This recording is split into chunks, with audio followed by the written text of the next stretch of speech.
Una mujer fue asesinada en su casa. En el lugar, inicialmente parecía que se trataba de un homicidio provocado por un robo. Pero a medida que la investigación se profundizó, las autoridades descubrieron cada vez más inconsistencias. ¿Cuál fue la verdadera verdad? Profundicemos en la historia de hoy. Wilkes-Barre, ubicada en el este de Pensilvania, es la sede del condado de Luzerne. Situada aproximadamente a 30 kilómetros de Scranton, la sexta ciudad más grande del estado, Wilkes-Barre es una ciudad tranquila, con una población de menos de 2.000 habitantes. En la mañana del 30 de agosto de 1986, alrededor de las 7:19 a.m., el Departamento de Policía de Wilkes-Barre recibió una llamada de socorro. La persona que llamó informó que un intruso había irrumpido en la casa de su hermano, lo había herido y había huido del lugar. Los oficiales Gary Sworen y su compañero acudieron rápidamente a la escena del incidente en 75 Birch Street, en Wilkes-Barre. Al llegar encontraron la casa en desorden. En la sala de estar del primer piso estaban sentados dos hombres, Neil y su hermano Glenn, los que llamaban. Glenn parecía visiblemente débil. Jurado le ordenó a su compañero que evaluara la situación en el primer piso, mientras él avanzaba al segundo piso. El piso de arriba era igualmente caótico, con evidentes señales de que habían estado hurgando por todas partes. Se habían abierto cajas y cajones cerca del escritorio de estudio. En uno de los dormitorios del segundo piso, una niña asustada, de unos 5 o 6 años, estaba sentada en la cama. Esta habitación no mostraba signos de alteración y la niña parecía ilesa, aunque asustada. Al entrar a otro dormitorio del piso de arriba, Sworen descubrió el cuerpo sin vida de una mujer en pijama tirado junto a la cama. Sworen se dio cuenta de que no se trataba simplemente de un robo de rutina, sino de un caso de homicidio. Inmediatamente salió de la habitación y pidió refuerzos por radio. Durante este tiempo, llegó al primer piso e informó a Glenn que una mujer había sido asesinada en el dormitorio del segundo piso. Al escuchar esta noticia, Glenn quedó profundamente conmocionado y visiblemente emocionado. Jurado consoló a Glenn mientras lo interrogaba. Durante el interrogatorio, Sworen confirmó la identidad de la víctima. Era Betty Wolfshofer, la esposa de Glenn, de 32 años. Glenn le contó a Sworen que alrededor de las 5 a.m. lo despertó un fuerte ruido. Se levantó para investigar y vio una figura en la esquina de la escalera, que rápidamente bajó corriendo. Inicialmente creyendo que era un ladrón, Glenn agarró una pistola de su mesa de noche y persiguió al intruso escaleras abajo. Mientras buscaban al intruso, alguien lo agarró por detrás y lo estranguló. Perdió el conocimiento y se despertó más tarde, sin estar seguro de cuánto tiempo había pasado.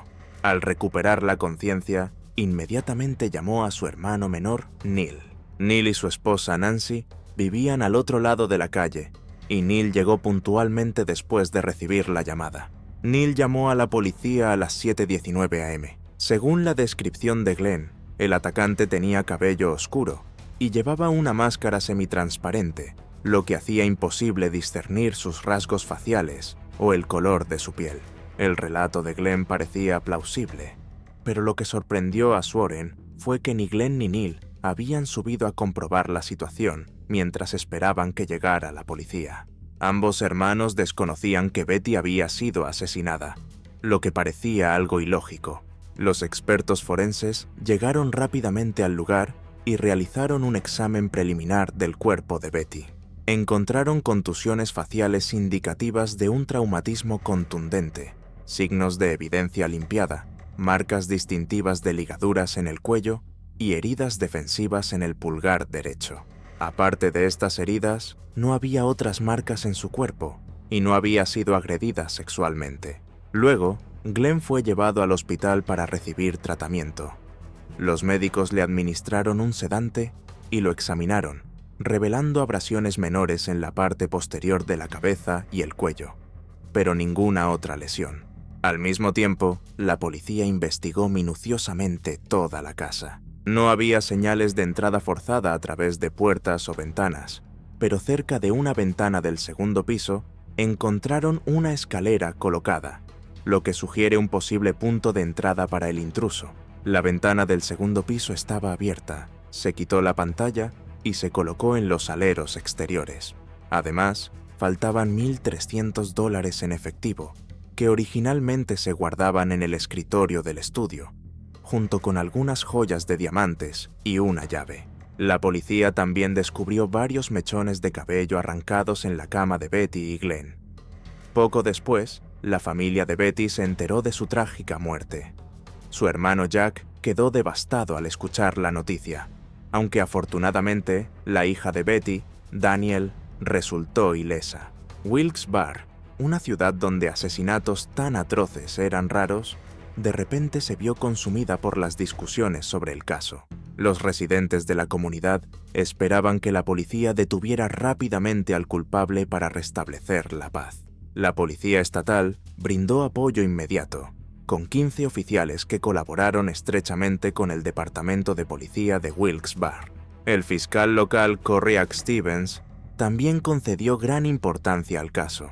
Los investigadores emplearon varios métodos, incluido el examen de la escena del crimen, la recopilación de pruebas y pistas, la entrevista a familiares de la víctima y la búsqueda de posibles testigos para recopilar más información. Betty Wolshofer nació en Wilkes-Barre en 1954. Su padre era liquidador de reclamaciones de seguros y su madre, Marian, era jefa de comunicaciones en un hospital. Betty tenía un hermano llamado Jack. Conocida por su belleza y excelencia académica desde muy joven, Betty conoció a su futuro esposo Glenn mientras estaba en la escuela secundaria. Asistieron a la misma escuela secundaria, y Glenn, también conocido por su buena apariencia y su atletismo en el béisbol y el fútbol, vivía a solo 2 cuadras de Betty. Quienes los conocían los veían como una pareja perfecta. Después de graduarse de la universidad, donde Betty se especializó en sociología en Wilkes College y Glenn estudió biología en la Universidad de Scranton, se casaron en 1977 y disfrutaron de una vida feliz juntos. Betty trabajó en la Sheed & Schler Company, mientras Glenn estudió odontología en la Universidad de Georgetown en Washington, D.C. Después de que Glenn completó sus estudios, regresaron a Wilkes-Barre para vivir. Debido a la estrecha relación de Glenn con su hermano menor Neil, compró una casa en 75 Birch Street, justo enfrente de la casa de su hermano menor. Glenn y Neil tenían un parecido sorprendente, y sus vecinos a menudo los veían como gemelos. Ambos eran entusiastas del deporte y frecuentemente jugaban al fútbol juntos. Además, Glenn tenía una relación armoniosa con la familia de Betty. La madre de Betty, Marian, describió a Glenn como el yerno perfecto. Jack, el hermano de Betty, también jugaba golf a menudo con los hermanos. Poco después de casarse, Glenn y Betty le dieron la bienvenida a su primera hija, Danielle. Betty renunció temporalmente a su trabajo para cuidar a su hija a tiempo completo. Con el paso de los años, Glenn se convirtió en un dentista muy conocido en la ciudad y dirigió 3 clínicas dentales en el condado de Luzerne. Betty, en su tiempo libre, participaba activamente en actividades comunitarias y se ofrecía como voluntaria para varias organizaciones benéficas. La pareja gozaba de gran prestigio en la comunidad, conocida por casi todos. Sin embargo, su idílica vida se vio destrozada por una tragedia inesperada. Betty se ha ido para siempre. La autopsia de Betty fue realizada por el Dr. George Huddock, forense del condado de Luzerne. Los resultados de la autopsia indicaron que Betty no había sido agredida sexualmente y murió por asfixia. Debido a la posición de la víctima frente a un ventilador, no se pudo determinar con precisión la hora exacta de la muerte, pero se estimó que fue entre las 2:30 am y las 4:30 am. Además, debajo de las uñas de la víctima se encontraron fibras azules y restos de piel. Esto puede haber sido causado por la víctima luchando con el intruso. Lo que a George le pareció extraño fue que la víctima estaba gravemente herida en la cara, pero la herida había sido limpiada cuidadosamente. Además, durante la limpieza, la víctima debería haber fallecido hacía algún tiempo. Sin embargo, la policía no encontró herramientas para limpiar el cuerpo en el lugar, ni encontró ningún objeto dejado por el intruso. La policía revisó los botes de basura en la comunidad y en el cercano río Susquehanna, pero finalmente no encontró nada. Debido a los $1.300 y algunas joyas que faltaban en la escena del crimen, la policía inicialmente creyó que podría haber sido un robo que desembocó en un asesinato. Sin embargo, si el intruso usó una escalera para subir al segundo piso, ¿por qué derribaría las cortinas? Además, la policía no encontró rastros sospechosos en el suelo donde estaba colocada la escalera, ni en el alféizar de la ventana. Aunque la ciudad rara vez sufre asesinatos, de vez en cuando se producen robos. Para el detective Swaren, que ha trabajado en el cumplimiento de la ley durante muchos años, este fue el primer caso de robo que involucró el uso de una escalera. Normalmente, los ladrones no prefieren usar escaleras porque temen quedar atrapados y no tener una ruta de escape. Además, no es difícil encontrar casas con las ventanas abiertas. Jurado también notó discrepancias. Según Glenn, el intruso lo agarró por detrás por el cuello. En tal escenario, el cuello de Glenn debería tener las marcas correspondientes. Pero la situación real era diferente. Glenn tenía marcas en el cuello, pero estaban ubicadas hacia la espalda, lo que no concordaba con haber sido atacado de esa manera. Debido a estas diversas pistas sospechosas, la policía comenzó a sospechar que podría tratarse de una historia orquestada por el propio Glenn.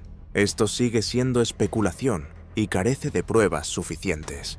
Por ello, Swaren comenzó a investigar las relaciones sociales entre Glenn y Betty. Un vecino informó a la policía que éste solía usar un collar de oro con frecuencia, pero que desapareció después del asesinato. Otro vecino le dijo a la policía que poco antes del incidente vieron a Glenn trepar por la ventana del segundo piso con una escalera, alegando que había olvidado sus llaves. Mientras tanto, mientras revisaba las fotografías de la escena del crimen, el oficial notó rocío en el auto de Betty, pero ninguno en el de Glenn. Posteriormente, Swaren volvió a interrogar a el esposo, preguntándole dónde había estado y cuándo regresó a casa la noche del incidente. Glenn afirmó que había ido a un club nocturno local con sus amigos y regresó a casa alrededor de las 2:30 am. Se quedó dormido poco después de llegar a casa y se despertó después de las 5 de la mañana al escuchar al intruso. A Swaren le pareció sospechoso que si Glenn había regresado a casa alrededor de las 2:30 am, también debería haber habido rocío en su auto. Para verificar su sospecha, Swaren consultó al Dr. Joseph Sobel, un renombrado meteorólogo local. Joseph, con años de experiencia en investigación meteorológica, examinó las condiciones climáticas la noche del incidente. La humedad a medianoche era de 70 grados, superior a la media, y había una diferencia de temperatura significativa entre la medianoche y la madrugada. Sumado a los vientos tranquilos esa noche, las condiciones fueron muy propicias para la formación de rocío. Pero el auto de Glenn no tenía rocío. Esto implica que después de que regresó a casa alrededor de las 2:30 am, alguien más condujo su automóvil y regresó después de que subió la temperatura. Por supuesto, es posible que el propio Glenn condujera el coche o que alguien limpiara el rocío. Del mismo modo, el alféizar de la ventana del segundo piso debería haber tenido rocío.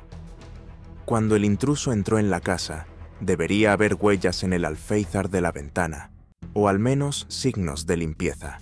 No hubo ninguno. Cómo entró el intruso en la habitación sigue siendo un misterio. Además, si alguien usó una escalera, debería haber marcas de presión en el suelo donde se apoyaba la escalera, pero no había nada en el terreno. Al surgir más preguntas, Swaren creía que el marido probablemente estaba involucrado en el asesinato. Por lo tanto, volvió a interrogar a Neil, quien estaba con Glenn en ese momento. Neil parecía nervioso y luchaba con sus respuestas. Cuando el investigador sugirió una prueba de polígrafo, se negó. Como Neil no era sospechoso, se requirió una orden de registro para el polígrafo. Jurado no se rindió. Creía que Neil sabía más de lo que decía. Jurado solicitó una orden de registro y se preparó para interrogar a Neil nuevamente. Programaron una reunión, pero este no llegó a tiempo. En cambio, Swaren recibió una llamada telefónica informándole que Neil había muerto. Al parecer, de camino a la comisaría, de repente giró hacia el carril contrario y chocó de frente con un camión que descargaba carga. Debido a la alta velocidad, el Honda de Neil quedó gravemente aplastado y Neil murió en el acto. En el lugar del accidente, el conductor del camión le dijo a la policía que el coche no mostraba signos de frenar. Según la dirección en la que viajaba Neil, ya había pasado la estación de policía y continuó avanzando durante aproximadamente 5 millas. Según esta evaluación, Neil probablemente tenía la intención de poner fin a su propia vida. Por lo tanto, Swaren estaba convencido de que conocía información crucial, pero ahora se la había llevado a la tumba. El cuarto día después del incidente, el 3 de septiembre, Glenn contrató al abogado Mark Ciavarella. Mark aconsejó a Glenn que no hablara con la policía ni respondiera ninguna pregunta, lo que Glenn hizo caso. Durante los interrogatorios posteriores, permaneció en silencio, lo que llevó la investigación a un punto muerto. Pasó un año después de la muerte del hermano, dejando a su esposa Nancy profundamente afligida. Glenn se dio cuenta de esto, y para ayudar a Nancy a recuperarse, visitaba la casa de Neil cada vez que tenía tiempo. La reconfortante presencia de Glenn estabilizó gradualmente las emociones de Nancy. En este proceso, el vínculo entre los dos, que habían perdido a sus seres queridos, se hizo más estrecho. Para evitar chismes, decidieron dejar Wilkes Bar. Un día de septiembre de 1987, mientras organizaba las pertenencias de Glenn, Nancy descubrió sin darse cuenta el diario de este. Reveló que la noche en que Betty fue asesinada, había tenido intimidad con su amante. Hasta entonces, Nancy había visto a su cuñado como el hermano cercano de su marido, y un buen marido que lloraba a su esposa. Ahora, todo parecía como un rayo caído del cielo para ella. Mientras tanto, la investigación policial logró nuevos avances. Descubrieron que el matrimonio de Betty y Glenn no era tan feliz como parecía. Glenn tuvo relaciones extramatrimoniales con varias mujeres. En primer lugar, Glenn tuvo una relación romántica con su asistente, Debbie Shipp. Según fuentes internas, llevaban juntos 5 años. Debbie cooperó plenamente con la investigación policial y le dijo a Swaren que siempre había esperado que Glenn se divorciara de su esposa y estuviera con ella. Pero Glenn no solo no lo hizo, sino que también tuvo otras amantes. Una de ellas era la preparadora física de Glenn, Carol Kopicki, que ya estaba casada y tenía su propia familia. Debbie también le informó a Swaren que Carol se había divorciado recientemente poco antes del incidente, lo que llevó a Debbie a creer que Glenn eligió a Carol antes que a ella. Además, Debbie reveló que la noche del incidente, Glenn tenía una cita en el hotel antes de regresar a casa.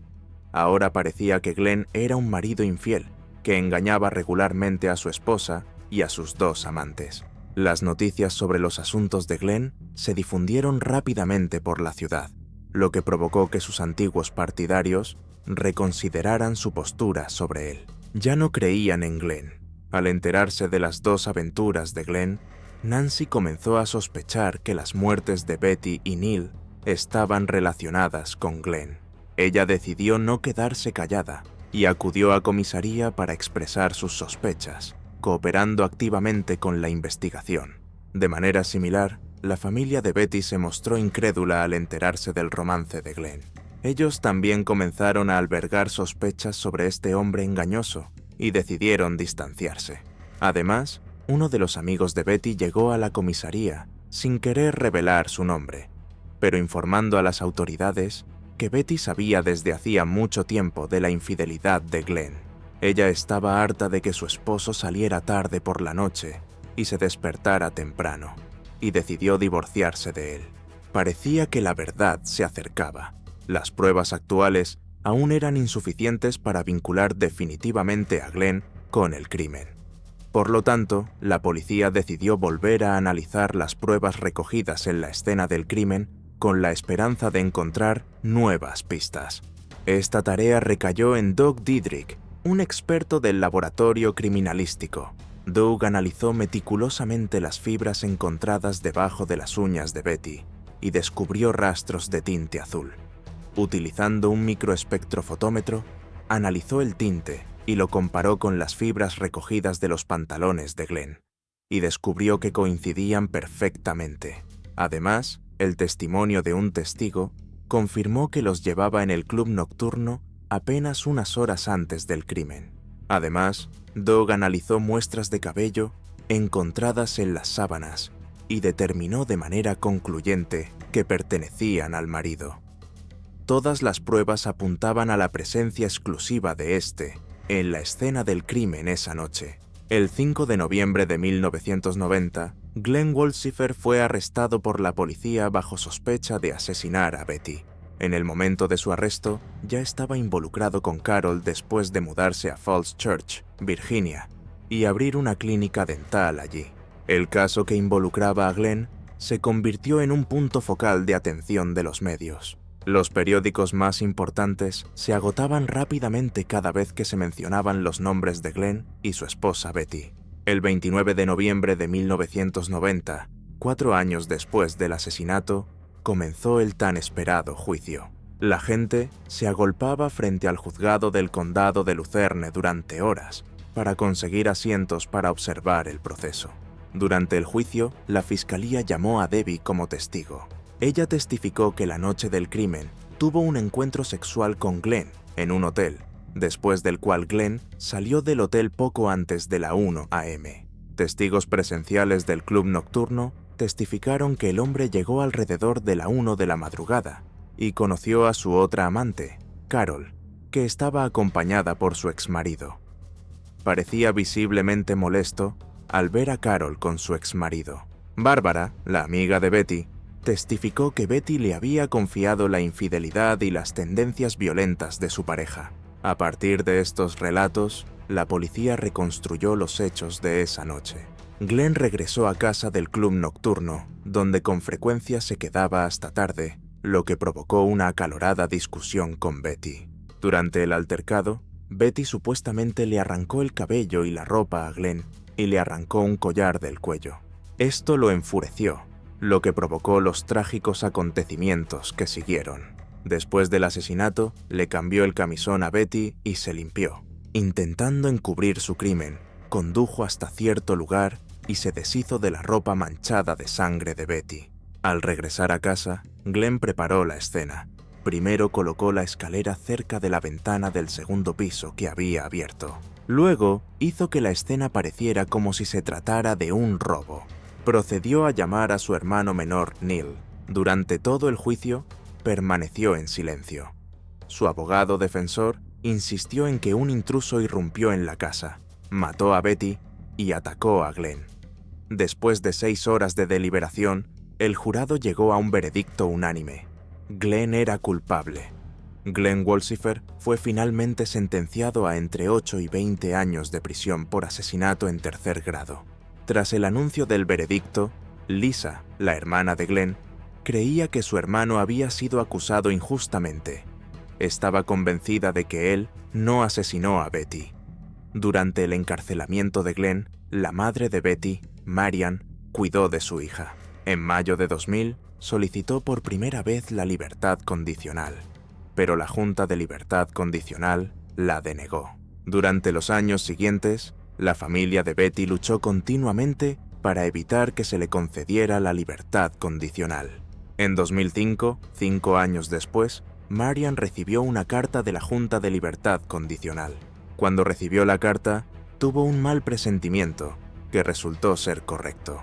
La carta decía que Glenn finalmente confesó haber matado a Betty, y, basándose en esto, la Junta aprobó la 6ª solicitud de libertad condicional de Glenn. En 2005, a la edad de 51 años, Glenn salió de prisión. Después de su liberación, no regresó a Falls Church, Virginia. En cambio, se reasentó una vez más en Wilkes-Barre. Hasta ahora, Glenn ha estado viviendo en Wilkes-Barre. Su hija, Danielle, creció y se convirtió en estilista. Danielle tiene una relación cercana con su padre. El hijo de Daniel también suele ir a pescar con su abuelo. Carol, la novia que vivía con Glenn en el momento de su arresto, se volvió a casar poco después de que fuera a prisión. A pesar de que Glenn admitió haber matado a Betty, su familia todavía lo ama.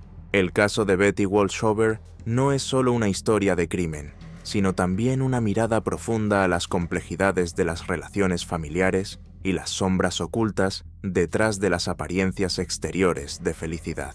Glenn, un hombre alguna vez admirado por muchos, quedó expuesto por su hipocresía y bajeza.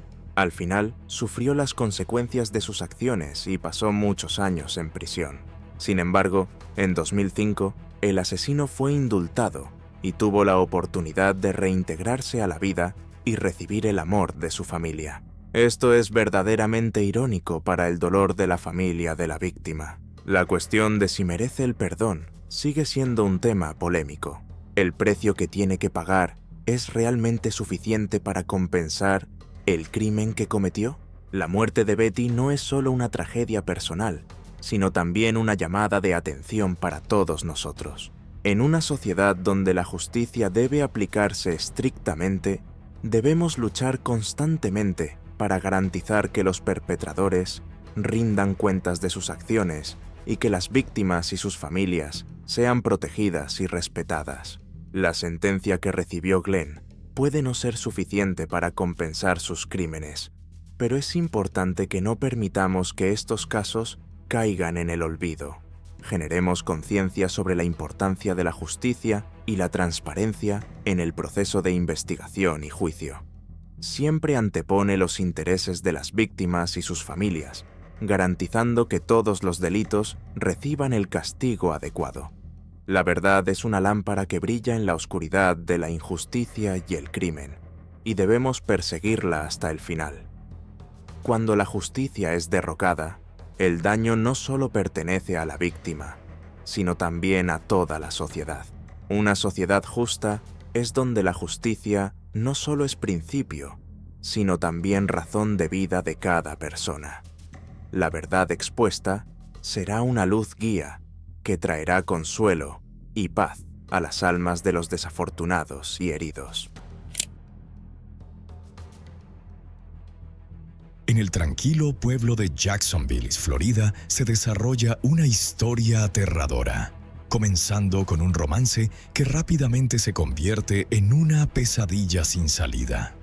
Terry, una hermosa enfermera, una vez fascinada por la apariencia encantadora de Russell Tillis, no podía haber imaginado que, tras los dulces días, un monstruo escondido en su interior se revelaría gradualmente.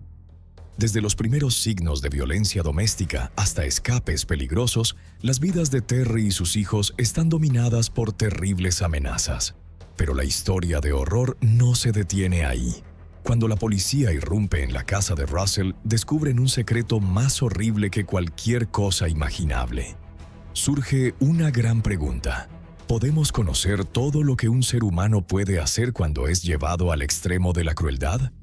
Permítanme explorar el caso hoy. Antes de analizar los detalles del caso, que las víctimas descansen en paz y que sus familias encuentren consuelo y fortaleza para superar esta trágica pérdida. En 1987, mientras trabajaba como enfermera, una joven llamada Terry conoció a Russell Tillis, un paciente que llegó a preguntar sobre la eliminación de tatuajes en la clínica donde ella trabajaba. El hombre le parecía increíblemente atractivo, con manos bellas y bien cuidadas, cabello ordenado y una apariencia general que exudaba autoconfianza. Russell no solo era guapo, sino también extremadamente encantador. Durante su tiempo en la oficina de Terry, logró hacerle más cumplidos de los que ella había escuchado en el último año.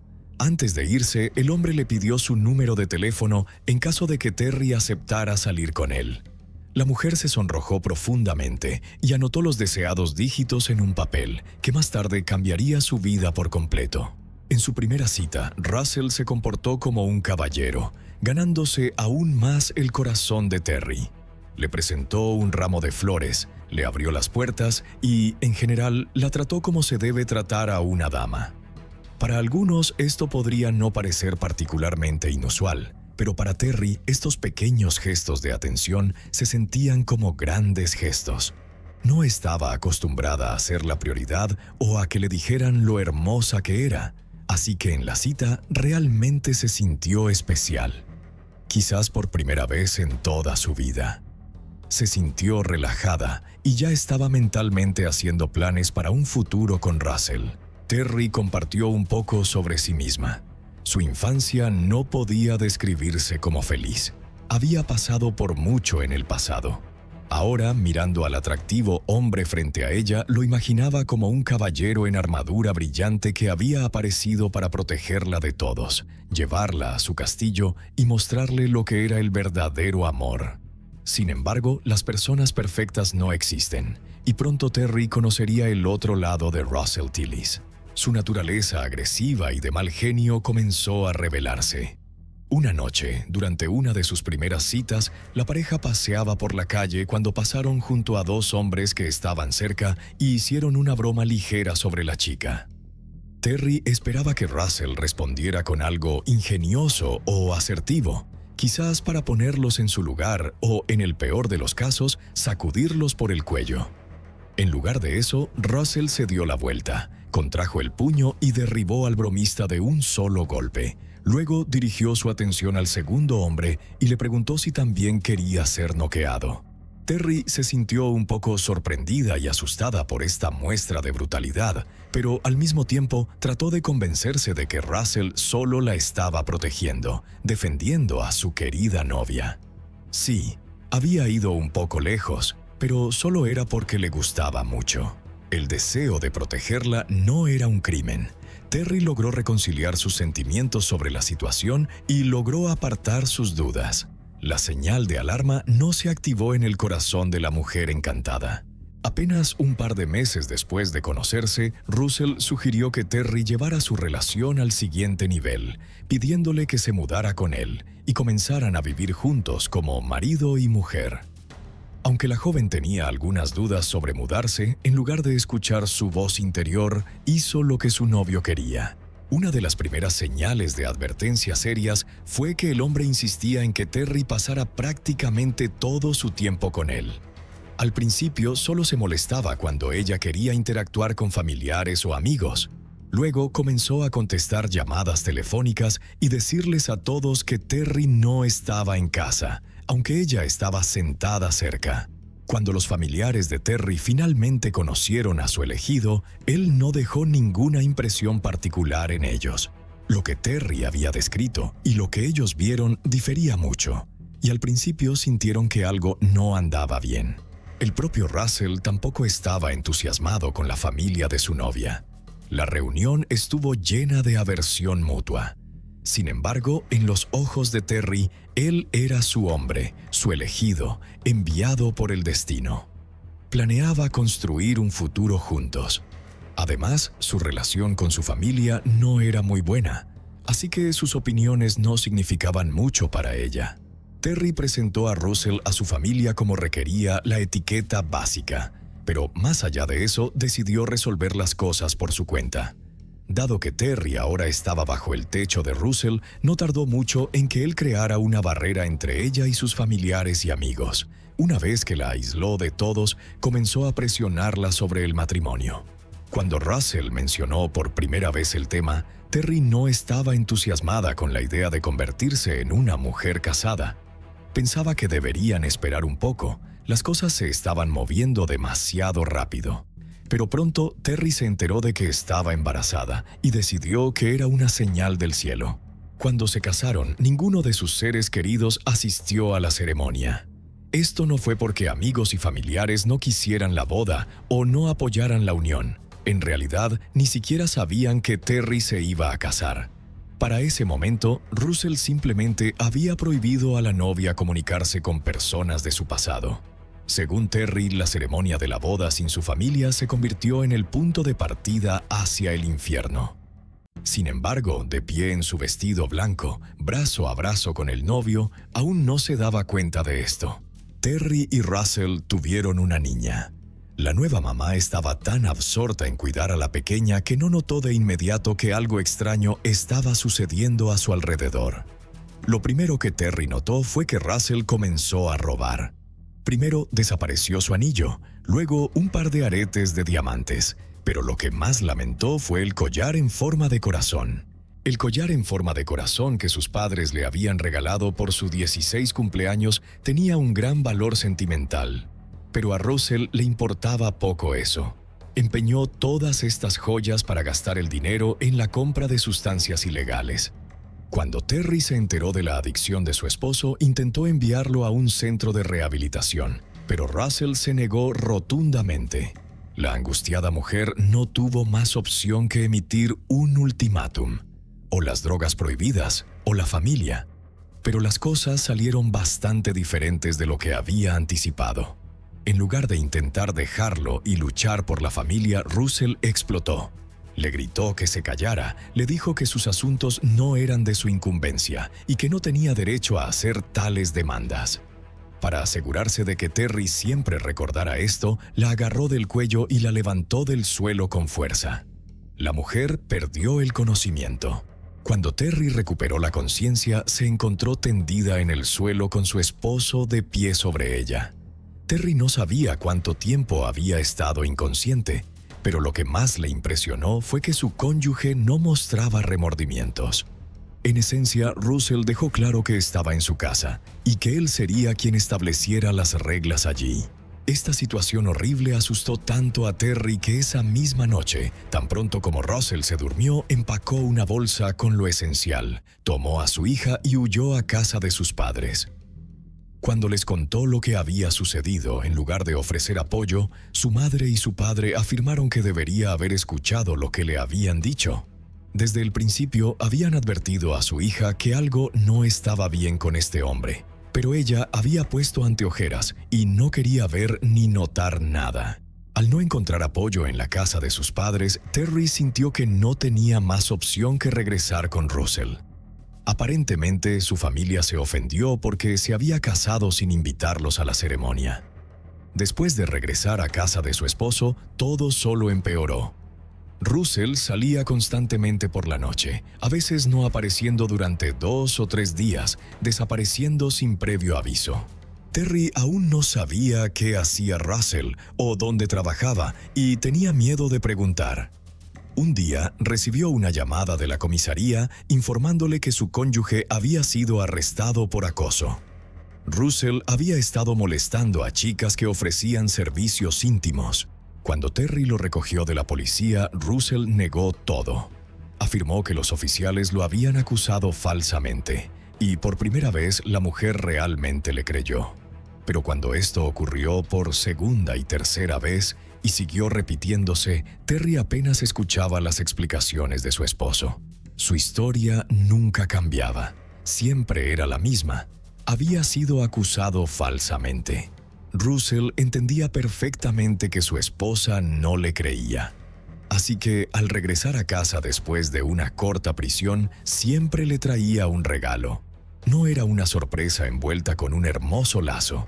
La mayoría de las veces, Terry recibía baratijas al azar, varios accesorios como cadenas, pulseras y horquillas. Una vez, Russell le trajo un diario. Dado que las primeras páginas estaban arrancadas, la mujer adivinó de inmediato que su esposo simplemente había robado todas estas cosas de las prostitutas con las que pasaba tiempo. Cada vez que su esposa preguntaba de dónde venía el regalo, Russell decía que lo había encontrado. Una noche, Russell trajo algo para sí mismo, una cámara Polaroid. Le ordenó a Terry que se maquillara y se desnudara para que pudiera tomarle algunas fotos íntimas. Naturalmente, ella no quería hacer esto, pero Russell insistió en que tenía que complacer a su hombre. Al final, Terry se sentó con una expresión sombría, mostrando lo incómoda que estaba, mientras él la forzaba a adoptar varias poses desenfadadas. Aunque el hombre intentaba elogiar a su esposa, veía claramente que la sesión de fotos no era agradable para ninguno de los dos. Eventualmente, tuvieron otra discusión, y Russell se fue toda la noche. Cuando su hija tenía un par de meses, Terry se convenció de que realmente necesitaba dejar a este hombre de una vez por todas.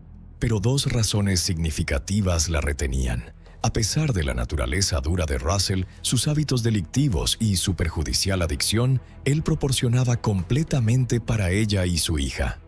Pagaba las cuentas de la casa, compraba comida y se aseguraba de que tuvieran los artículos necesarios para el cuidado del bebé. Terry no podía mantenerse por sí misma aún.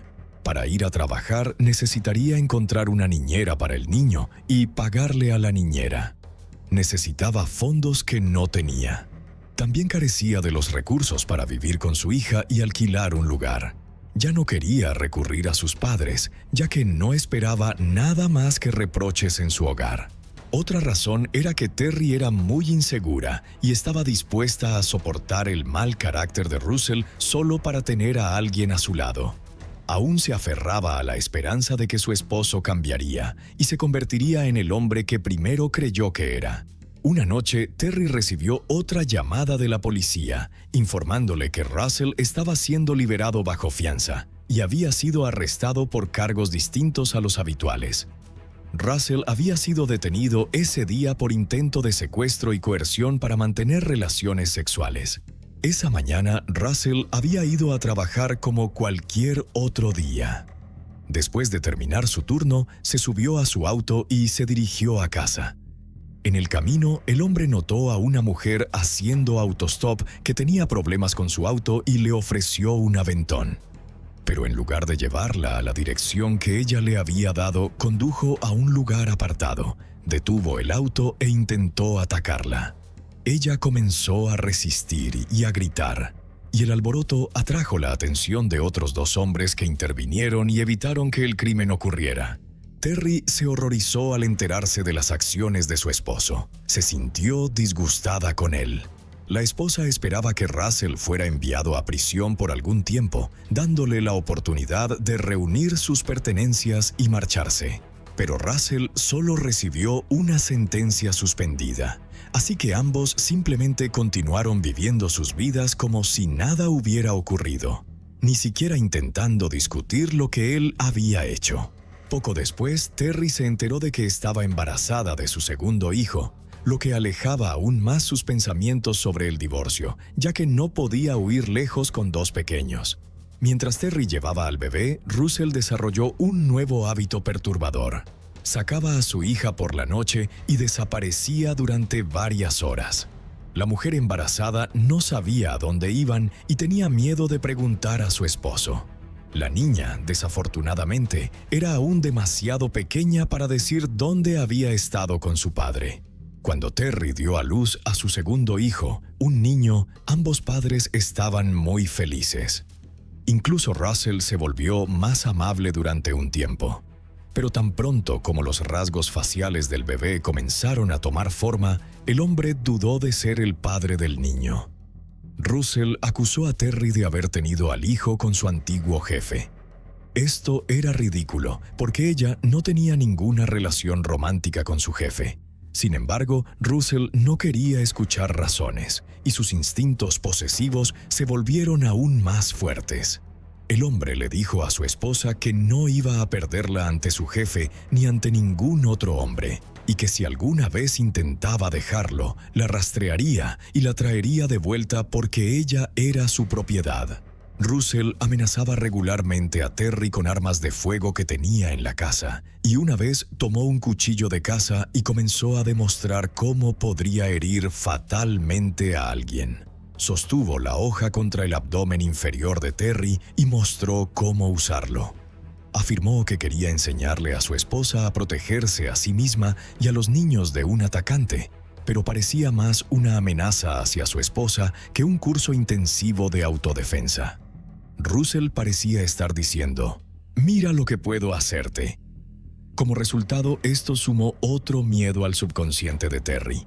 Pasaron varios años más en constante miedo, mientras la mujer y sus dos hijos vivían bajo el mismo techo con un verdadero monstruo, sin darse cuenta del peligro en el que estaban. Todo este tiempo, un día, Russell fue arrestado por posesión de sustancias ilegales. Esta vez estuvo tras las rejas un poco más de lo habitual. Mientras estaba en prisión, Terry decidió aprovechar la oportunidad y finalmente dejarlo. Se mudó con los niños a un apartamento de una habitación, que era todo lo que podía permitirse en ese momento. Cuanto más se acercaba el día de la liberación de Russell, más miedo sentía Terry. Intentaba salir lo menos posible para evitar encontrarse accidentalmente con él. Sin embargo, sabía que era solo cuestión de tiempo. Un día, al regresar a casa con los niños a su pequeño apartamento, Terry encontró un papel doblado en la puerta. Era una carta escrita a mano de Russell con amenazas que la asustaron. Decía que la denunciaría a los servicios de protección infantil y tomaría la custodia de su hijo e hija, y luego se encargaría de su madre. Después de leer el mensaje, Terry quiso empacar de nuevo, agarrar a los niños y huir a algún lugar lejano. Desafortunadamente, no tenía los medios financieros para hacerlo. La mujer tuvo suerte de que antes de que Russell pudiera hacer algo, fue arrestado nuevamente y puesto tras las rejas por varios años. Así que Terry aprovechó el momento y contactó a un abogado para preparar los documentos de divorcio. Russell recibió los documentos en diciembre de 2011, mientras estaba en prisión. Para cuando fue liberado, Terry ya se había mudado del pequeño apartamento a una bonita casa en un vecindario tranquilo. Esta vez, Russell no pudo encontrar a su esposa e hijos tan rápido. Así que visitó la casa de su suegro. Naturalmente, el padre de Terry no le dijo nada a Russell. En cambio, le ordenó a su yerno que se mantuviera alejado de su hija, que finalmente había logrado respirar libremente después de escapar de él. Pero Russell no estaba dispuesto a rendirse. Comenzó a disculparse con su suegro, llorando por lo mal que se sentía por todo lo que había hecho, cómo lamentaba su comportamiento y cuánto extrañaba a los niños y a su esposa. Su actuación no logró conmover al hombre y se negó a decirle a Russell dónde estaba su hija. Después de que se fue, el padre de Terry la llamó de inmediato y le advirtió que tuviera cuidado, porque Russell parecía haber salido de prisión y ahora la estaba buscando. Terry prestó atención a las palabras de su padre y se volvió aún más vigilante. Siempre miraba a su alrededor al salir, pero esto no la salvó. Un día, el peor miedo de la mujer se convirtió en realidad. Vio un auto detenerse en la entrada principal, con Russell al volante. Terry corrió hacia el patio trasero donde su hijo estaba jugando, tomó la mano del niño confundido y se escondió en la casa. Su hija ya era lo suficientemente mayor y vivía por su cuenta. Para sorpresa de Terry, Russell no salió del auto. No intentó entrar a la casa ni hacer nada más. Simplemente se alejó sin incidentes, como si solo quisiera que ella supiera que la había encontrado. Después de esto, la mujer nunca se relajó ni un segundo. Sabía que Russell no los dejaría en paz ahora. Revisaba la cerradura de la puerta varias veces antes de irse a la cama y mientras estaba en casa miraba constantemente por la ventana. Pero pasaron meses, convirtiéndose en años, y Russell no apareció y no hubo noticias de él. Eventualmente, Terry se relajó nuevamente y perdió su vigilancia. Sin embargo, nada malo le sucedió a ella ni a sus hijos. De hecho, ahora sabía exactamente por qué Russell ya no se acercaba ni hacía sentir su presencia. Un día, mientras conducía, la mujer escuchó una noticia de última hora en la radio. El locutor informó que en Jacksonville, Florida, Russell Tillis, de 55 años, había sido arrestado por secuestro, asesinato y desmembramiento. Los restos de Johnny Lynn Gunter, de 30 años, fueron encontrados enterrados en el patio trasero de su casa móvil. Según el forense, la víctima había sido enterrada de manera superficial. La versión preliminar sugería que Gunter había sido golpeada en la cabeza con un objeto contundente pesado, posiblemente un martillo, al menos 5 veces. Durante una búsqueda de 3 días en la propiedad, se descubrieron 4 sitios de enterramiento diferentes con los restos de la mujer. Cuando Terry escuchó la información impactante en la radio, no podía creerlo. No podía creer lo que oía. Al principio, la mujer llamó a una amiga y le pidió que verificara las noticias en la televisión, esperando que fuera algún tipo de error. Pero en realidad, esto era solo la punta del iceberg. Más tarde, Russell Tillis confesó que tenía a 5 mujeres más a las que mantenía como rehenes y usaba como esclavas para satisfacer sus deseos íntimos. El hombre se refería a su hogar como una casa de horrores y describió sus fechorías en detalle. Además de que Russell realizaba sesiones largas y brutales con las mujeres, también invitaba a sus amigos y les permitía llevar a cabo cualquiera de sus enfermizas fantasías a cambio de una tarifa. Entonces, ¿quién es Russell Tillis y qué contribuyó al surgimiento de tendencias tan horribles en él? Russell David Tillis nació el 22 de abril de 1961. De niño vivió en la misma casa de horrores con su hermano, Claude, y sus padres. Su padre, Claude Sr., trabajaba como operador de grúa y participó en la construcción inicial del antiguo parque de diversiones de Disney. Sin embargo, era un alcohólico y mientras estaba en un estado de ebriedad, sometía a su esposa a violencia íntima y hacía cosas inmorales a sus propios hijos. Cuando la madre de Russell se enteró de lo que su esposo estaba haciendo a sus 2 hijos, intentó proteger a los niños del infierno dentro de la casa. Envió a los chicos a vivir en un remolque en el patio trasero, prohibiéndoles abrir la puerta a su padre o aparecer en la casa. Margie Tillis, la madre de Russell y Claude, era considerada una mujer maravillosa, pero su esposo era una historia completamente diferente.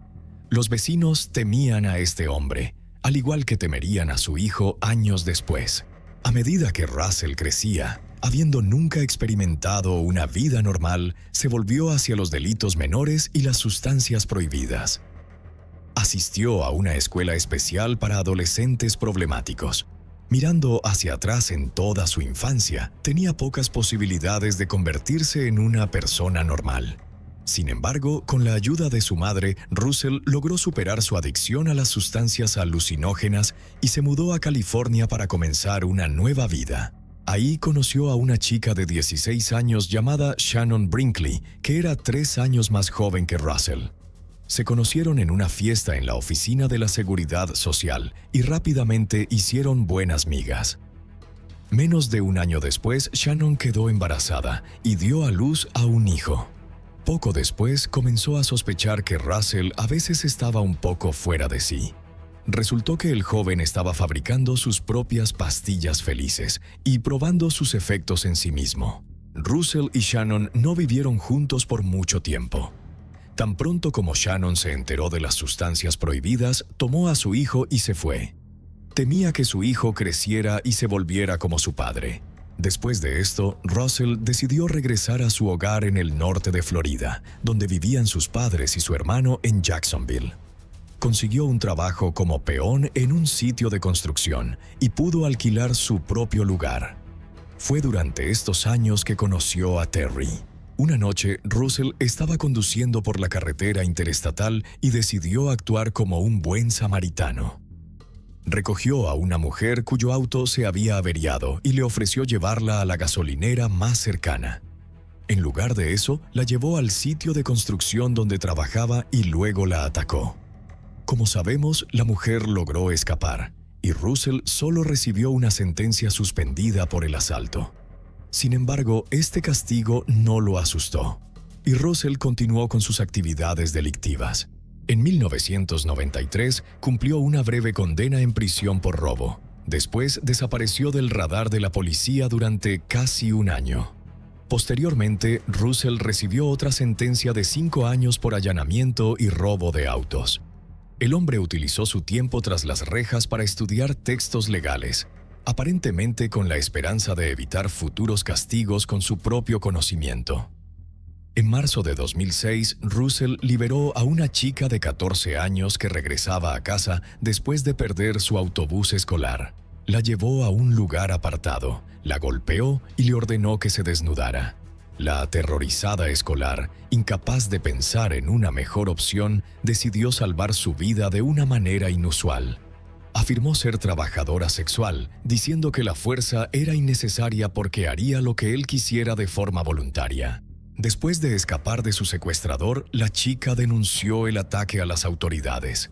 Se creó un retrato hablado y lograron obtener una muestra de ADN del perpetrador, pero solo lo encontraron 2 años después. Russell negó el cargo de secuestro, afirmando que había recogido a una prostituta y que no sabía que era menor de edad. Por esto, recibió una condena de 4 años de prisión. Al salir de prisión, Russell regresó con su madre para confortarla en sus últimos días. La mujer sufría de cáncer terminal y se había divorciado de su esposo dominante y cruel. Aunque continuaban compartiendo una residencia, Russell también estaba divorciado en ese momento. Cuidar de su madre aparentemente lo distrajo de los pensamientos sobre su exesposa. Durante esos años, Claude Sr. estaba parcialmente en silla de ruedas, pero esto no hizo nada para disminuir su malicia, solo la intensificó. Ahora de regreso a casa, Russell resentía profundamente a su padre y como adulto intentó vengar su difícil infancia. Los vecinos escuchaban fuertes discusiones y peleas entre padre e hijo provenientes de la casa de los Tillys. A pesar de su discapacidad, Claude Sr. podía fácilmente agarrar un arma o un cuchillo y su hijo estaba igualmente igualado. Tal comportamiento entre los dos miembros de la familia deterioró aún más la salud de Margie. En 2012, ella perdió su batalla contra la enfermedad y falleció a la edad de 69 años. Dejó la casa a su hijo Russell, quien desahució a su padre anciano y discapacitado. Desde ese momento, el edificio anodino en el suburbio verde se transformó gradualmente en una casa de horrores. Durante los siguientes 3 años, la policía fue llamada allí más de 80 veces y los vecinos evitaban la vivienda de Russell, escuchando constantemente ruidos de maquinaria provenientes del interior. Las mujeres visitaban con frecuencia. Algunas se quedaban mientras que otras nunca volvían a ser vistas. Ocasionalmente, los invitados de Russell saltaban la cerca, desesperados por huir del lugar aterrador. A veces, llamaban a las puertas de los vecinos en busca de ayuda. Los vecinos, que también temían mortalmente a Russell, vivían en constante miedo. Algunos incluso solicitaron órdenes de protección contra este extraño individuo, ya que él amenazaba con acabar con sus vidas y enterrarlos en su propio jardín. Los residentes del suburbio notaron que aparecían nuevas estructuras en la propiedad de la maldita casa. Mientras tanto, la casa misma envejecía y se deterioraba, y el área circundante comenzaba a transformarse en un vertedero, acumulando basura, equipos viejos y rotos, piezas de automóviles y diversos objetos inútiles. Los vecinos intentaron contactar a las autoridades locales y, como resultado, los inspectores de construcción de la ciudad obligaron a Russell a retirar una de las estructuras ilegales, pero ahí terminó todo. Para protegerse de miradas indiscretas, Russell erigió una alta cerca frente a su casa e instaló puertas con candado. Luego cubrió algunos edificios con lonas para ocultar las actividades en su interior. Russell albergaba resentimientos hacia sus vecinos y comenzó a hacer sus vidas miserables. Instaló una sirena en su propiedad que emitía fuertes señales sonoras a intervalos periódicos durante toda la noche. Por la mañana, los residentes ya no podían soportarlo y llamaban a la policía. Sin embargo, Russell lograba quitar todo y desaparecer. Los oficiales de patrulla tocaban las puertas para presentar informes, pero se iban sin resultados. Luego, Russell instaló potentes focos en su propiedad, dirigiéndolos hacia las ventanas de sus vecinos por la noche para privarlos del sueño. Cuando se cansaba de esto, deambulaba por el vecindario en la oscuridad, asustando a los residentes locales. Russell les gritaba groserías, los humillaba y los insultaba.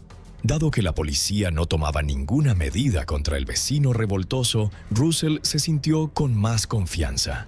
Al enterarse de las órdenes de restricción, Russell se enfureció aún más y amenazó a sus vecinos. Diciendo que era el dueño de la zona y que podía hacer lo que quisiera allí, Russell continuó acosando a sus vecinos. Después de pasar una semana tras las rejas por acosar a uno de ellos, comenzó a emplear las mismas tácticas contra otros. Comenzó a presentar quejas contra los residentes locales, alegando que ellos lo acosaban. El hombre se burlaba abiertamente de sus vecinos, convenciendo a todos de que, mientras estaba en prisión, había aprendido a fondo todas las leyes y ahora sabía cómo aplicarlas. Aunque el tribunal desestimó todas las quejas, ya que Russell simplemente no se presentaba a las audiencias, los vecinos intentaban evitar cruzarse con él para prevenir una nueva ola de apelaciones. Incluso al sacar la basura o salir rápidamente por el periódico, la gente siempre miraba a su alrededor con cautela. Desde 1994 hasta 2012, hasta la muerte de su madre, Russell Tillis enfrentó cargos por 9 delitos criminales diferentes y cumplió condenas en prisiones estatales en 4 ocasiones. Las acusaciones incluían prostitución, robo, abuso, secuestro, asalto y riña. La vida tras las rejas no le asustaba en absoluto y hacía todo lo posible para hacer la vida de los demás tan miserable como fuera posible. En 2014, Russell recibió nuevamente una orden de restricción de sus vecinos por comportamiento de acoso y amenazas. Por negarse a cumplir con las directrices de mantenerse alejado de estas personas, fue arrestado en febrero de 2015 y pasó 7 días en la cárcel. Pero esto no lo disuadió. El 28 de mayo de 2015, poco después de la medianoche, la policía de Jacksonville llegó a la casa de Russell para cumplir con 2 órdenes de arresto pendientes por violaciones. Los oficiales habían venido más temprano ese día para detenerlo, pero él había logrado eludirlos. Así que ahora regresaron después de la caída de la noche, planeando engañarlo para sacarlo de la casa y atraparlo por sorpresa. Los agentes de la ley se posicionaron en un terreno vacío, observando la deteriorada casa móvil. Un oficial comenzó a lanzar piedras sobre el techo de Russell para obligarlo a salir, donde lo esperaba una emboscada. La policía conocía bien la situación, habiendo respondido a innumerables disputas entre Russell y sus vecinos a lo largo de los años. Momentos después, vieron parpadear una luz de sensor de movimiento y se observó a Russell corriendo por el jardín de un vecino, intentando escapar una vez más. La policía comenzó a perseguirlo, cortándole el camino, pero el hombre comenzó a agitar 2 cuchillos, impidiendo que los oficiales se acercaran. De repente cambió de dirección y corrió en sentido contrario. Los detectives persiguieron a Russell a través del jardín, pero pronto se dieron cuenta de que había caído en su propia trampa. Resultó que el propietario había instalado trampas alrededor de la casa para evitar que cualquiera de sus cautivos escapara. Afiladas cuchillas y tablones con clavos sobresalientes estaban enterrados en el suelo a lo largo del jardín, obstruyendo el camino. Russell, consciente de los objetos afilados ocultos en el suelo, no se arriesgó a aventurarse en el patio trasero, lo que finalmente llevó a su captura por parte de la policía que lo perseguía. Los oficiales lo rodearon, lo arrestaron y lo enviaron a la cárcel. Se le acusó de asalto agravado a agentes del orden, resistencia al arresto y agresión. Russell justificó más tarde sus acciones, afirmando que no se había dado cuenta de que la policía lo estaba persiguiendo en la oscuridad. Declaró que estaban vestidos completamente de negro, sin marcas identificativas como agentes del orden.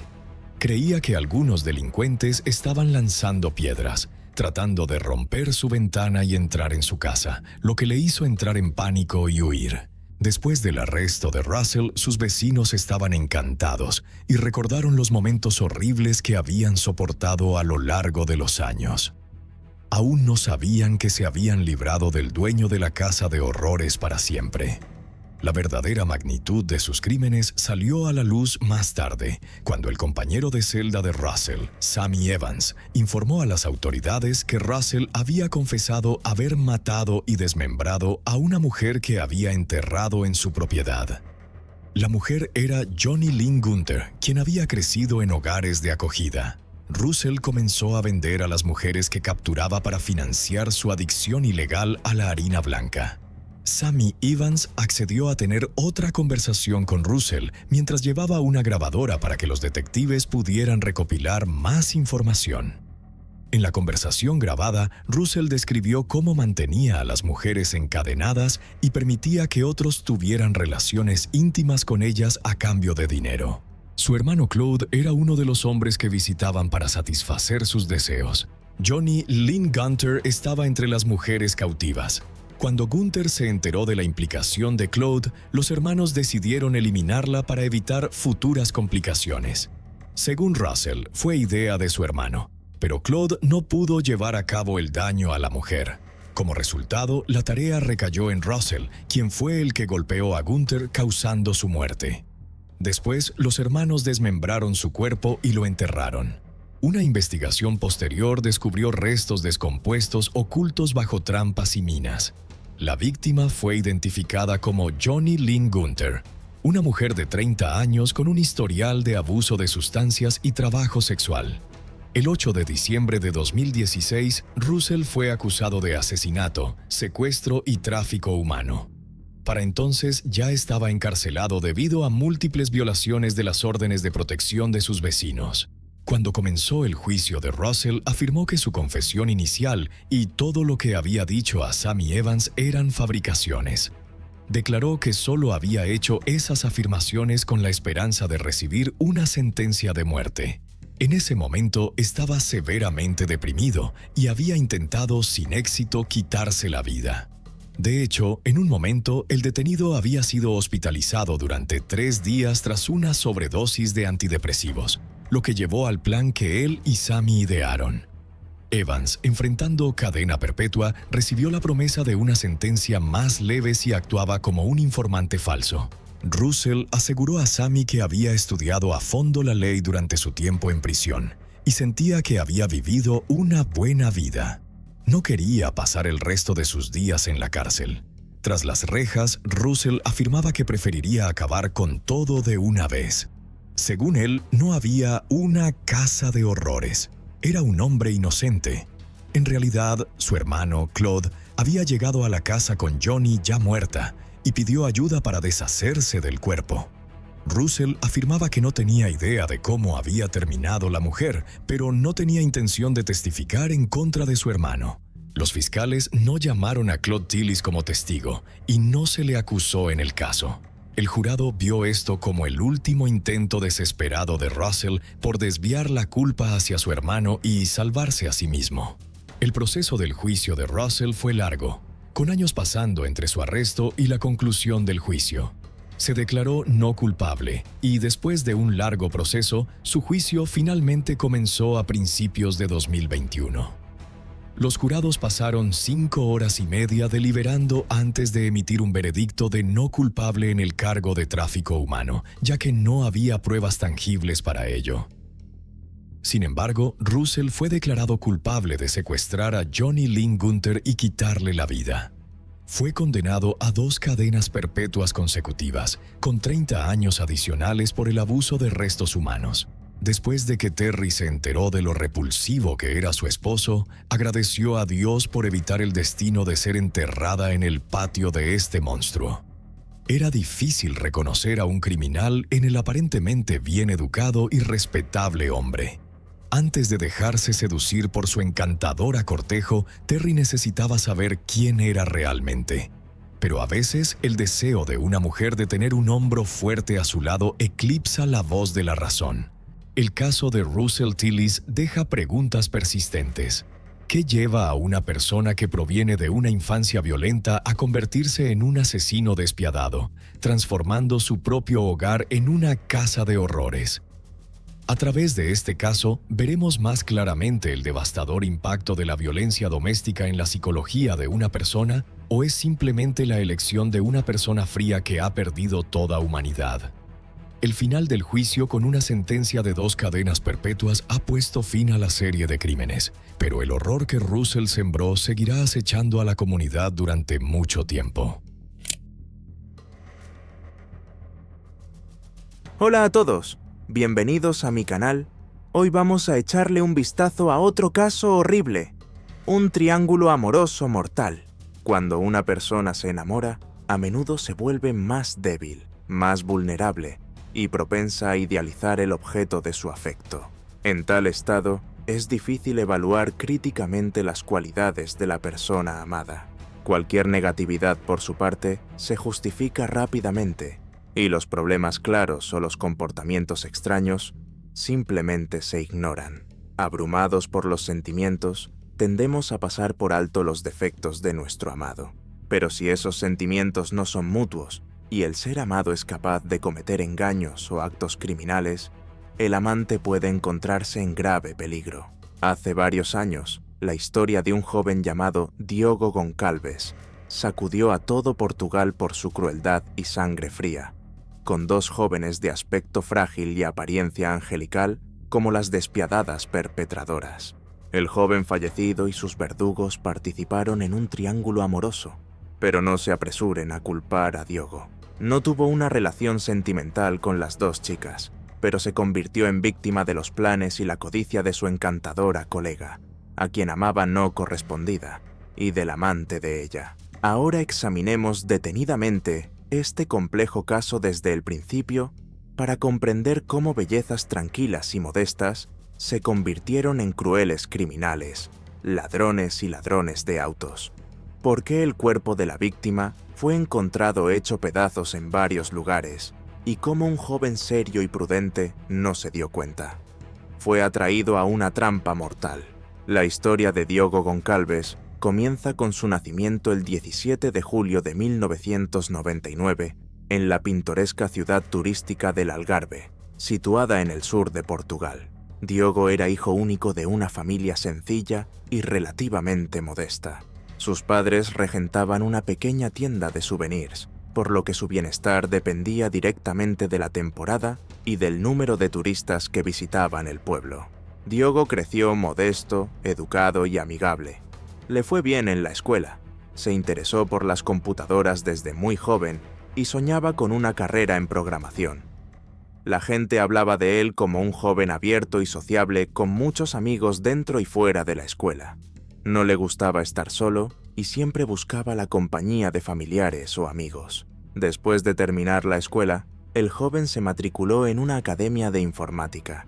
Sin embargo, como la educación era bastante cara, también aceptó un trabajo a tiempo parcial en un restaurante de comida rápida para ayudar a sus padres y pagar parcialmente su educación.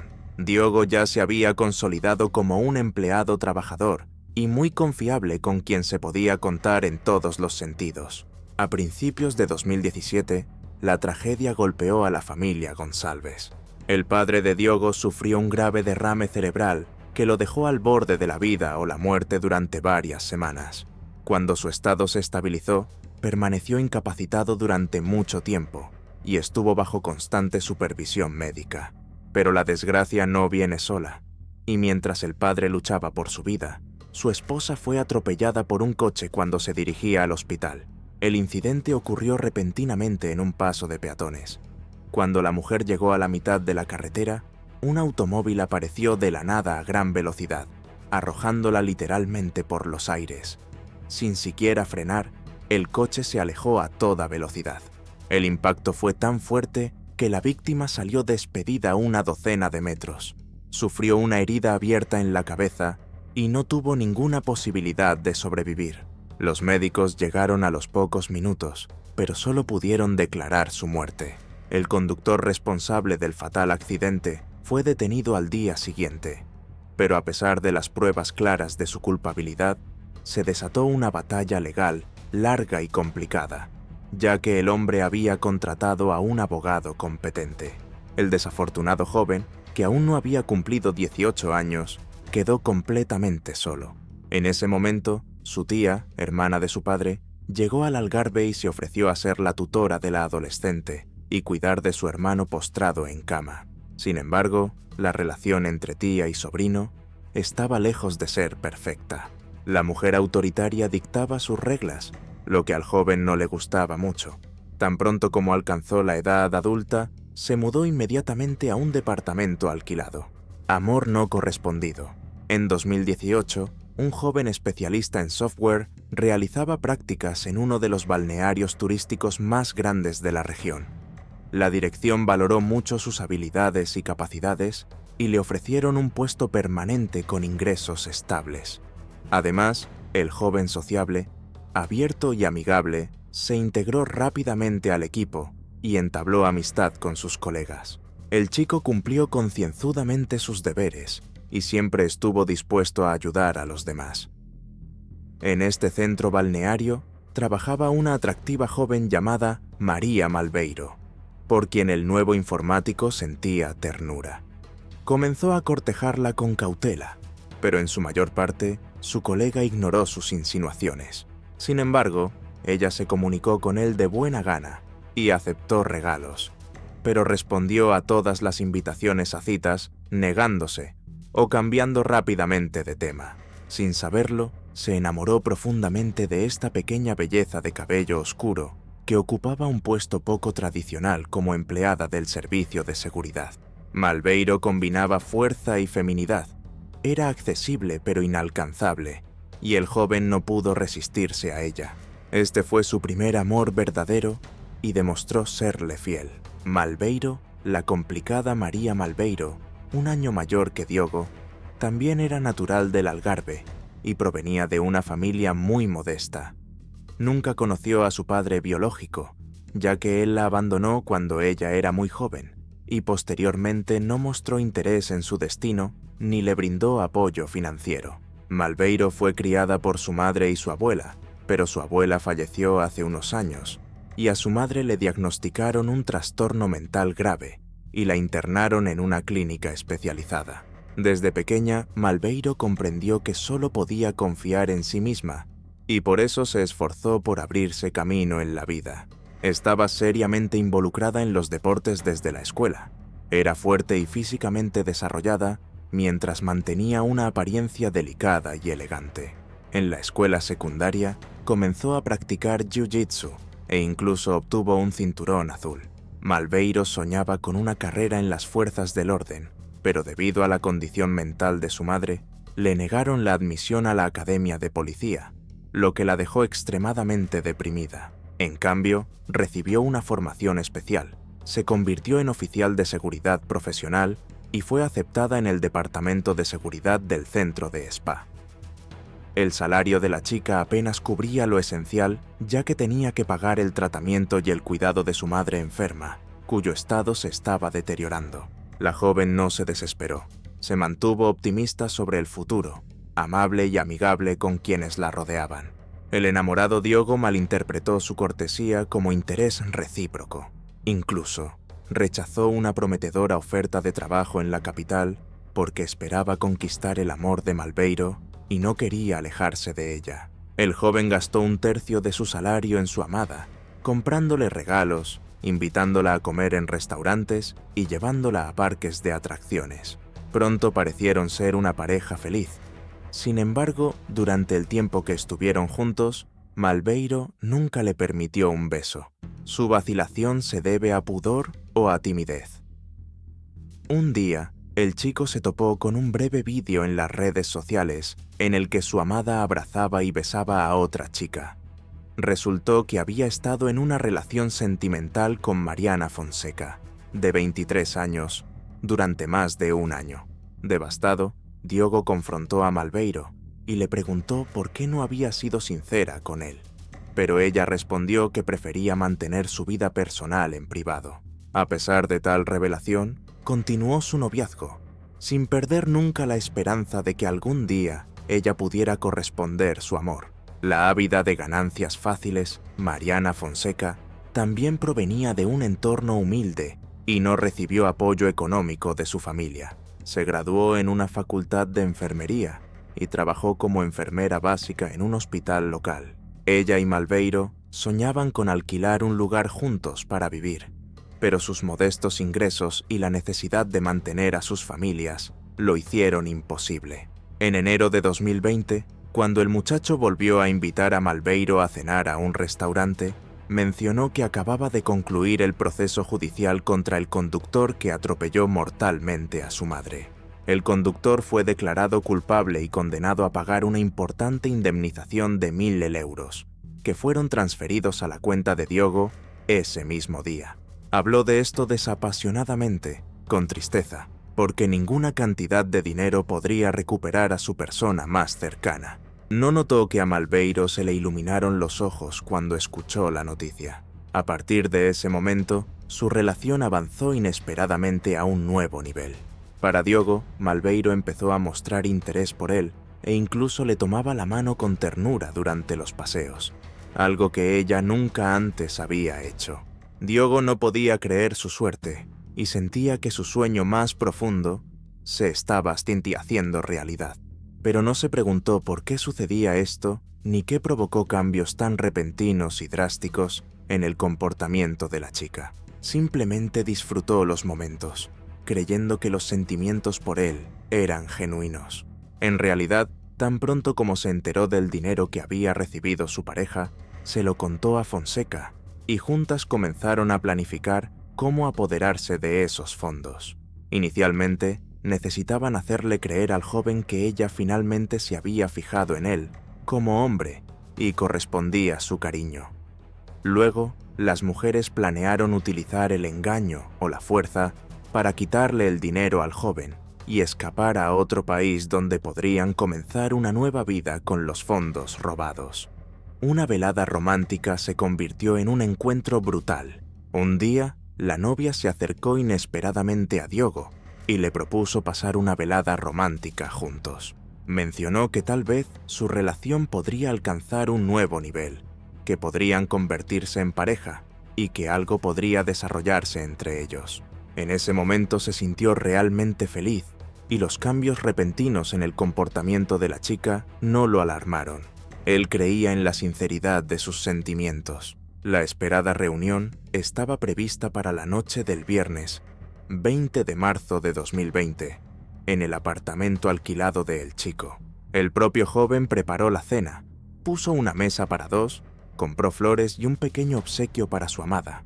Ella llegó hacia las 8 de la noche. Se sentaron a la mesa y ella sirvió un zumo de fruta recién exprimido que había traído, instando a beber todo su contenido para apreciar el sabor de la bebida que había preparado.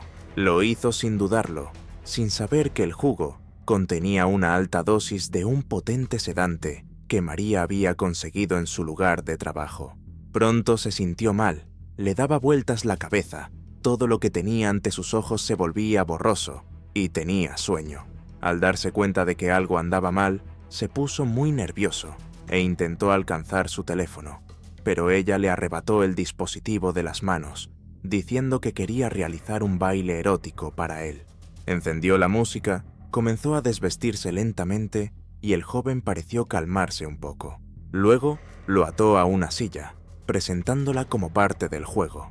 En algún momento, Diogo entró en pánico e intentó liberarse, pero cayó al suelo junto con la silla. Al ver que su amada simplemente observaba cómo se desarrollaban los acontecimientos, comenzó a gritar y pedir ayuda, esperando que los vecinos pudieran escucharlo. Malveiro presionó su cuello, provocando que el joven perdiera el conocimiento. Después de esto, llamó a Fonseca, quien estaba esperando en un auto estacionado cerca, lista para recibir una señal cuando Diogo ingresara al departamento. Vio al joven tirado en el suelo y le preguntó qué había pasado. Su pareja explicó que la dosis de medicamento le parecía demasiado pequeña. Todavía no dormía, pero empezó a entrar en pánico y a gritar. Las chicas notaron que no respiraba y decidieron desatarlo. Fonseca, usando sus habilidades, comenzó la reanimación cardiopulmonar. Cuando Diogo recuperó el conocimiento, volvió a gritar, intentó resistirse y salió corriendo del apartamento. Sin embargo, Malveiro, usando sus habilidades en artes marciales, lo derribó y lo estranguló. Unos minutos más tarde, no daba señales de vida y las jóvenes no intentaron reanimarlo. Continuando con el crimen imperfecto, utilizando huellas dactilares e identificación facial, lograron desbloquear el teléfono del joven fallecido y acceder a su aplicación bancaria. Transferieron todos sus fondos disponibles a la cuenta de Malveiro y luego reflexionaron sobre cómo deshacerse del cuerpo para retrasar el descubrimiento lo más posible. Sabiendo que se esperaba que Diogo estuviera en el trabajo al día siguiente, su supuesta amada decidió enviar un mensaje desde su teléfono a su jefe, solicitando tiempo libre debido a problemas familiares repentinos. Este mensaje sorprendió a su jefe, ya que durante su mandato, el programador nunca había pedido tiempo libre, ni había llegado tarde, ni intercambiado turnos. El jefe intentó llamar al empleado para saber qué estaba pasando, pero todas las llamadas fueron rechazadas, seguido de un mensaje afirmando que no podía hablar en ese momento. El sábado, aún pensando qué hacer con el cuerpo, las delincuentes acudieron a un gran centro comercial donde gastaron parte del dinero que le habían robado a la víctima. Las imágenes de las cámaras de vigilancia los mostraron comportándose de manera informal, haciendo compras, comiendo en el patio de comidas y sonriendo mientras charlaban. No parecían estresadas, y estaba claro que creían que podían eludir su responsabilidad. Al regresar al apartamento, los amigos decidieron cortarle el pulgar a su víctima para poder desbloquear su teléfono si era necesario y enviar mensajes en su nombre. Fue en ese momento que se dieron cuenta de que lo mejor sería desmembrar el cuerpo y esparcirlo en varios lugares, escenificando la desaparición del joven como si se hubiera quitado la vida. Compraron papel film y grandes bolsas de basura, y utilizando un cuchillo de cocina y cuchillos, separaron las extremidades y la cabeza del torso. El conocimiento de Fonseca sobre anatomía humana resultó muy útil durante esta espantosa tarea. Luego, las chicas empacaron todas las piezas en 4 bolsas, que sacaron del apartamento a altas horas de la noche y las cargaron en el maletero del coche de la propia víctima. Malveiro conducía el coche de su fallecido admirador, seguida por su cómplice en su propio vehículo. Salieron de la ciudad hasta un acantilado, donde dejaron caer la bolsa que contenía el torso desde el borde, dejando el auto cerca del acantilado para que pareciera que el joven había saltado. Sin embargo, no se dieron cuenta de que el cuerpo no se hundió, sino que quedó atrapado en una grieta en la base del acantilado.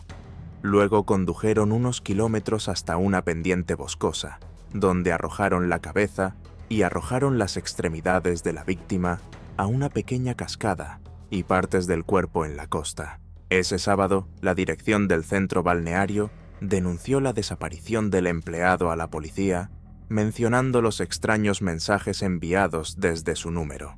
Sin embargo, la búsqueda del joven no se inició hasta el domingo, un día completo después de que se reportara la desaparición. El primer hallazgo fue su coche al borde del acantilado, y inicialmente se supuso que se había quitado la vida. Pero solo unas horas más tarde, las autoridades encontraron un torso en una bolsa en la grieta de abajo, que pronto se confirmó que era el de Diogo mediante un análisis forense. El mismo día, un grupo de turistas informó a la policía que habían encontrado una bolsa rota que contenía una cabeza humana. Las extremidades no se encontraron hasta varios días después, tras extensas búsquedas en las que participaron buzos. La escena del crimen era espantosa, pero según colegas y amigos del fallecido, este no tenía enemigos, era de buen corazón, nunca infringió la ley y no se asociaba con personas que tuvieran antecedentes penales o estuvieran vinculadas a actividades delictivas. Pero ¿quién entonces podría haberle quitado brutalmente la vida a un joven tan tranquilo y amigable? La investigación, el arresto y la decisión judicial inicial se desarrollaron rápidamente. Desde las primeras etapas de la investigación, se descubrió que el joven había recibido recientemente una importante cantidad de dinero en su cuenta como compensación por una decisión judicial. Sin embargo, se descubrió que misteriosamente ese dinero había sido transferido a su colega, Malveiro. Fue interrogada cuando ella y Fonseca se disponían a salir del país por el aeropuerto. Malveiro fue tomada con la guardia baja. No esperaba que la policía las localizara en tan solo unos días. Ella confesó de inmediato y afirmó que cometió el crimen porque su colega la había perseguido y tratado de obligarla a tener intimidad. También afirmó que ella misma había planeado y ejecutado el crimen, insistiendo en que su pareja no tuvo participación alguna. Sin embargo, ambas mujeres fueron detenidas y trasladadas a la comisaría para prestar sus declaraciones. Malveiro insistió en que ella había estrangulado accidentalmente al joven después de que él intentara obligarla a tener intimidad. Sin embargo, los colegas de Diogo sostienen que él nunca trataría de esa manera a una mujer que le agradara, sentimiento respaldado por la correspondencia entre la víctima y el acusador. Además, una alta concentración de un potente sedante encontrada en la sangre de la víctima sugirió que estaba incapacitado en el momento de su muerte. Luego, Malveiro intentó asumir nuevamente toda la responsabilidad, alegando que había cometido el crimen por el dinero. Alegó que Fonseca no estaba consciente y que cuando ocurrió el incidente, Incluso intentó realizarle RCP al joven. Su cómplice, sin embargo, sostuvo que habían planeado el robo juntas, con la única intención de transferir el dinero a su cuenta y luego huir, pero que las cosas no salieron según lo planeado. No había dudas sobre la culpabilidad de las mujeres, pero determinar su papel exacto en el crimen resultó un desafío. Ambos pidieron ser colocados en la misma cárcel durante la investigación para que al menos pudieran verse, pero a pesar de sus solicitudes, fueron colocados en centros de detención separados, negándoles cualquier comunicación o contacto. El juicio comenzó en julio de 2020. A pesar de las persistentes afirmaciones de Malveiro de ser el único responsable, los investigadores dudaron de que hubiera actuado sola y se preguntaron cómo podía desmembrar hábilmente un cuerpo sin conocimientos anatómicos. Se concedió un período de 6 meses para que la investigación reuniera todas las circunstancias, pruebas y testimonios pertinentes. Durante todo este tiempo, los sospechosos no tuvieron contacto entre sí. En una audiencia celebrada en febrero de 2021, Malveiro volvió a reivindicar toda la responsabilidad, mientras que Fonseca se limitó a confirmar sus declaraciones, declarando que no tuvo participación alguna en el asesinato ni en el robo. El cambio de comportamiento aparentemente consternó a su amante, y, un mes después, Malveiro cambió su testimonio inicial. Ahora afirmó que actuó bajo la dirección de Fonseca, quien fue el autor intelectual del crimen, y señaló que fue su amiga quien desmembró el cuerpo porque sabía cómo hacerlo mejor.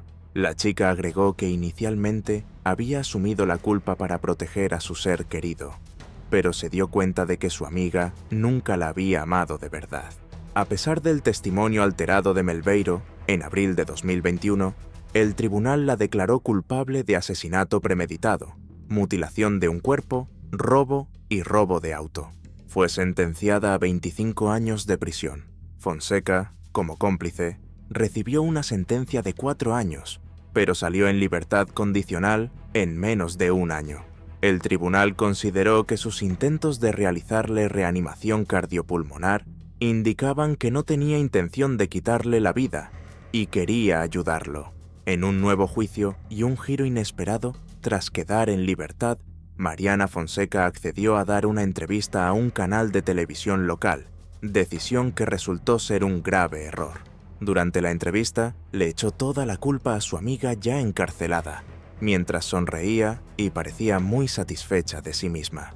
Poco después de que el vídeo se hiciera público, un conocido psicólogo lo analizó y explicó cómo los gestos, las expresiones faciales y el lenguaje corporal pueden indicar engaño.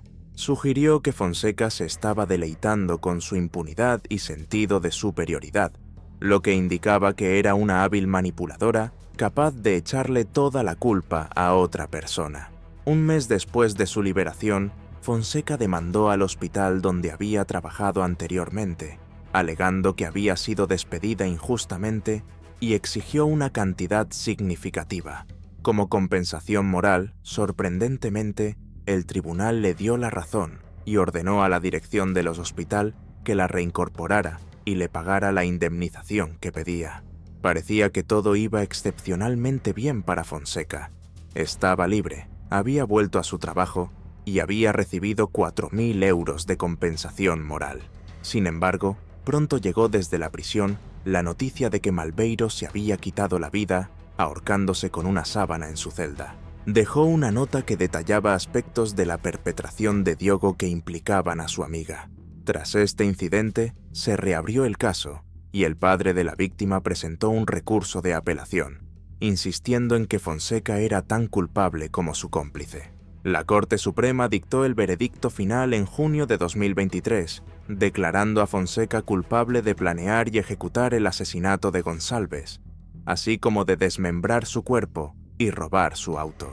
Finalmente, fue condenada a 25 años de prisión sin posibilidad de liberación anticipada. Desde entonces, ella y su abogado han intentado presentar apelaciones 2 veces, pero hasta ahora todas han sido rechazadas. Finalmente se ha hecho justicia. María Malveiro y Mariana Fonseca pagaron un precio digno por sus crímenes. Una se quitó la vida y la otra tendrá que pasar años en prisión para arrepentirse. Lo siento mucho por Diogo Goncalves y su familia. Las brutales acciones de María Malveiro y Mariana Fonseca provocaron un incidente verdaderamente horroroso y es una clara demostración del sufrimiento de quienes quedaron atrás, mostrándonos claramente las crueles ambiciones y demonios que hay dentro de cada persona. El hecho de que se hiciera justicia trajo cierto consuelo, pero el precio que tuvieron que pagar el chico y su familia fue demasiado alto. Esta historia es una profunda advertencia sobre las mentiras y la crueldad que pueden existir en los humanos. Tomar medidas para protegerme y respetar la dignidad y la vida de todos los que me rodean. Construyamos una comunidad donde todos estén seguros y sean tratados de manera justa. No permitamos que hechos criminales como la historia de Diogo y su familia vuelvan a suceder. Trabajemos para construir una sociedad con bases morales sólidas y justa, paso a paso. La justicia puede llegar tarde, pero definitivamente llegará.